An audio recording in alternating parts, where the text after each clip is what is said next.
Hey everybody, it's the Nerdy Chicano and I'm here for a movie review on the Nerdcore YouTube channel.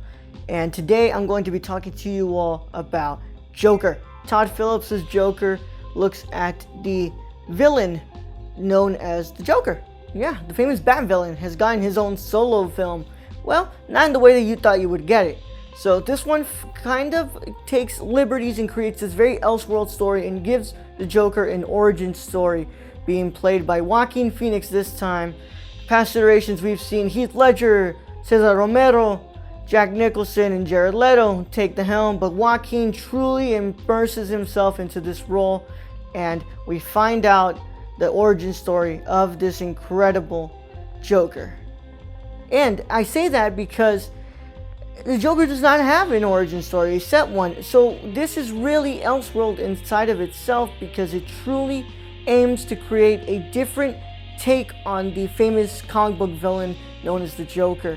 And first of all, Joaquin Phoenix does an incredible job in this film and truly immerses himself. And I am saying right now, for sure, keep an eye on him because he will be nominated for Best Actor at the Oscars this year.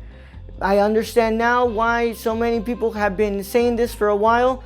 After watching the movie myself, I can respectfully agree with you all, and I am very much on the Joaquin train now to go ahead and have him as Best Actor on the way to campaigning for the Oscars. Another person that you might just get an interesting nomination from as well is possibly Todd Phillips. Todd Phillips does an incredible job directing this film, really loses himself and really goes King of Comedy / Taxi Driver / Requiem for a Dream-esque with this film.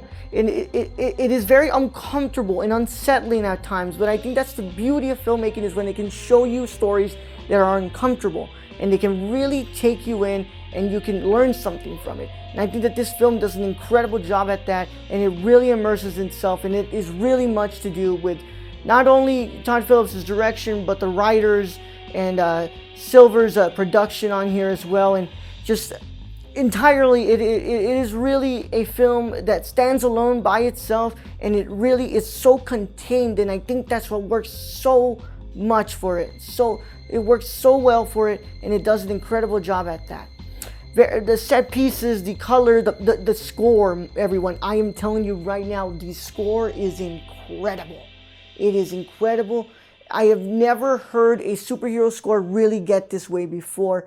You know, the Dark Knight score is incredible and is one of my favorites of all time. But this score, I am telling you all, the Joker's movie score, that it will be on repeat on my Spotify for the time to come.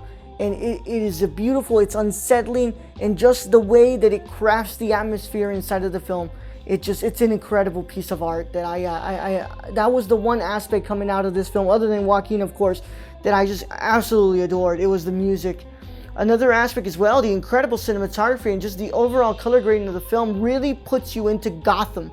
Gotham has become its own character in this film and really does influence the route that the Joker takes on to create himself into the Joker. Arthur Fleck and the Joker are two very different personas, and a reason why Arthur becomes the Joker is very much because of Gotham and the way that Gotham treats him, and just that idea of making Gotham a central character and just the way it kind of like creates it's an incredible piece of art, man.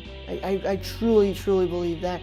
And as everybody knows, the summer's been filled with some very disappointing stuff, and I said the fall needs to bring it for me. And it's crazy because Ad Astra, I just said it's my favorite movie of this year, but after watching Joker, I have to just say this is my favorite movie of the year right now, for sure. I don't think anything can really top it, because after leaving that cinema, I was unsettled, I was squeamish, but I resonated with the idea that I've never seen anything like this, especially in this genre. This genre is very known for being the same thing over and over, but every now and then we get titles such as The Dark Knight, such as Logan, and now we can add Joker, where it can work outside of its genre and create a truly immersive piece of art. That is my thoughts, my non-spoiler thoughts on the Joker. 5 out of 5 on my letterbox, a 10 out of 10, my third 10 this year, a 10 out of 10 on my nerdcore scale.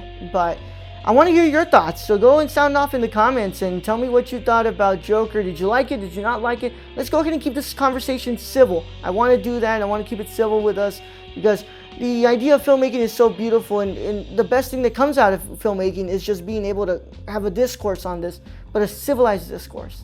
So hope you guys enjoyed the review, and I hope that you guys get to watch this movie soon. Please do not spoil in the comments. This really needs to be watched with your own set of eyes in the theater. It is incredible, and I really do regret not being able to watch this in Dolby Digital or IMAX, because I really needed to see those colors, those vibrant colors on that screen. But with that being said, it's been your Nerd Chicano. I'm signing off, and I'll catch you on the next Nerdcore movie review.